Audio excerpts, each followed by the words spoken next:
Current electricity की बात किए थे, उसकी समरी पे होगा, पूरा चैप्टर कंप्लीट हो गया था। इसमें पहला फॉर्मूला क्या आया था हमारा, इलेक्ट्रिक करंट। एक साथ समरी कर लेना है ना।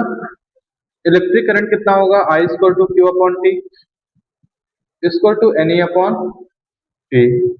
यूनिट क्या हो जाएगी, कूलाम पर सेकेंड या एम्पियर। सेकंड क्या था, करंट डेंसिटी। करंट डेंसिटी में क्या होगा, J equal to I upon A. Current density में क्या आया था, J equal to I upon A. इसके यूनिट की बात करोगे तो इसके यूनिट में क्या हो जाएगा, एम्पियर पर मीटर स्क्वायर। पहला फॉर्मूला क्या था, इलेक्ट्रिक करंट। इलेक्ट्रिक करंट में क्या आया था, I equal to Q upon T equal to N E upon T. Unit होगी कूलम पर सेकेंड या एम्पियर। J इक्वल टू क्या होता है, आई अपॉन ए। यूनिट क्या है, एम्पियर पर मीटर स्क्वायर। फिर बेटा हम लोगों ने देखा था ड्रिफ्ट वेलोसिटी के फॉर्मूले। ड्रिफ्ट वेलोसिटी में तीन फॉर्मूले आए थे हमारे पास। एक तो था V D equal to A tau, V D equal to A tau.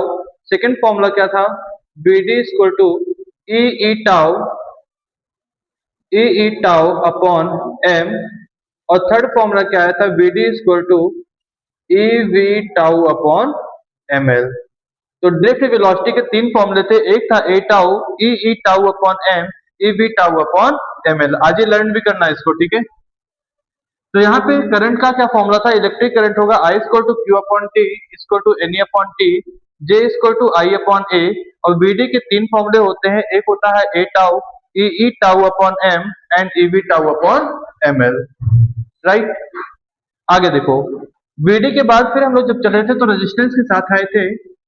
Resistance का फॉर्मूला क्या होता है, रेजिस्टेंस फाइंड करोगे तो आर इक्वल टू क्या हो जाएगा, बी अपॉन आई। सारे फॉर्मूले एक साथ कर दो। रेजिस्टेंस का पहला फॉर्मूला क्या है, बी अपॉन आई। दूसरा क्या होता है, रेजिस्टेंस इक्वल टू होता है 1 अपॉन कंडक्टेंस कैपिटल जी।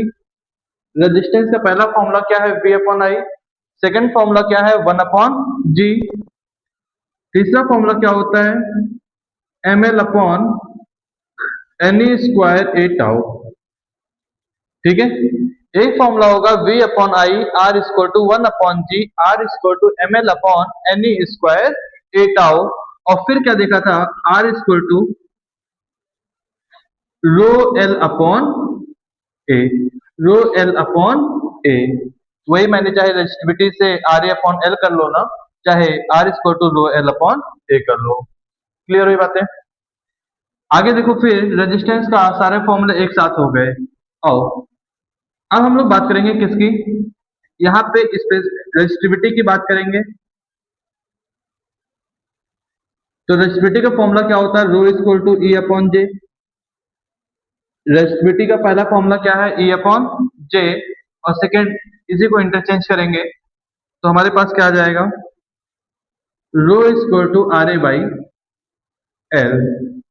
और एक और फॉर्मूला होता है rho equal to 1 upon sigma. Resistivity जो होती है वो कंडक्टिविटी की रेसिप्रोकल होती है ना। तो रो इक्वल टू क्या हो जाएगा, 1 अपॉन सिग्मा। आर की बात करोगे इसकी यूनिट क्या होगी, ओम। रेजिस्टिविटी की यूनिट क्या होती है, ओम मीटर, ठीक है। और इसकी कंडक्टिविटी की यूनिट निकालोगे, अगर सिग्मा की यूनिट निकालोगे ना, तो सिग्मा की यूनिट क्या हो जाती है, ओम मीटर इनवर्स। यहाँ तक कोई प्रॉब्लम तो नहीं आ रही है। तो हम लोगों ने पहला फॉर्मूला क्या देखा, I equal to Q upon T equal to N E upon T. Unit क्या है, कूलम पर सेकेंड या ampere. Current density J equal to I upon A. Drift velocity B D equal to A tau, B D equal to E tau upon M and B D equal to E V tau upon M L. फिर resistance के फॉर्मूले देखो, R equal to V upon I, R equal to 1 upon G, R equal to M L upon N E square A tau and R equal to rho L upon A. Part part में अभी revision कराएंगे तो तुम्हें learn भी हो जाएगा easily. Resistivity की बात कर लो, देखो टॉपिक बाय टॉपिक लर्न करना है। करंट देखा, करंट डेंसिटी देखा, वीडी के सारे फॉर्मूले एक साथ कर दिया। रेजिस्टेंस के सारे फॉर्मूले एक साथ हो गए, रेजिस्टिविटी के सारे फॉर्मूले एक साथ हो गए। तो रेजिस्टेंस के सारे फॉर्मूले जब पूछेंगे ना कि रेजिस्टेंस का फॉर्मूला बताओ, तो तुम क्या करना, चारों एक साथ बताना। B upon I 1 upon g ml upon ne square a tau and r is equal to rho l upon a। और जैसे ही बेटा रेजिस्टिविटी के साथ जाओगे, रो इक्वल टू क्या होगा, E upon J, rho equal to R A upon L and rho equal to 1 upon sigma. यहाँ तक कोई प्रॉब्लम नहीं आई। फिर देखो टेम्परेचर की डिपेंडेंसी की बात हुई थी कि टेम्परेचर का क्या इफेक्ट पड़ेगा रेजिस्टेंस और रेजिस्टिविटी के ऊपर, है ना। तो हमने वहां पे बोला था भैया अगर तुम्हारे पास मेटल है, मेटल के केस में क्या होगा ना, मेटल के केस में अगर तुम टेम्परेचर को बढ़ाओगे तो तुम्हारा रेजिस्टिविटी या रेजिस्टेंस भी इंक्रीज करेगा, है कि नहीं। सेकंड था एलॉय। एलॉय पे क्या इम्पैक्ट पड़ेगा इसका, तो एलॉय के केस में भी टेम्परेचर को अगर इंक्रीज करेंगे तो रेजिस्टिविटी या रेजिस्टेंस हमारा इंक्रीज करेगा। कंपेयर टू मेटल स्लोली होता है ना, इसमें ज्यादा तेज होगा, इसमें धीरे धीरे बढ़ेगा, ठीक है ना। और थर्ड बात होगी किसी सेमीकंडक्टर की। सेमीकंडक्टर में क्या होता है, अगर टेम्परेचर को इंक्रीज करोगे, सेमीकंडक्टर में क्या होगा, अगर टेम्परेचर को इंक्रीज करोगे तो रो या रेजिस्टेंस जो तुम्हारा होगा ना वो क्या करेगा, डिक्रीज करेगा। अगर टेम्परेचर को इंक्रीज करोगे तो रेजिस्टिविटी हमारी डिक्रीज करती है। क्लियर हुई बातें। तो पहला फॉर्मूला एक बार देख लो, ज्यादा फॉर्मूले भी नहीं, अभी एक पार्ट ही कवर हुआ है हमारा करंट का। तो हमारे जो फॉर्मूले थे, I equal to Q upon T equal to N upon T, J equal to I upon A, B D equal to A tau, B D equal to E tau upon M, B D equal to E B tau upon M L. उसके बाद इधर आ जाओ, R equal to V upon I, R equal to 1 upon G, R equal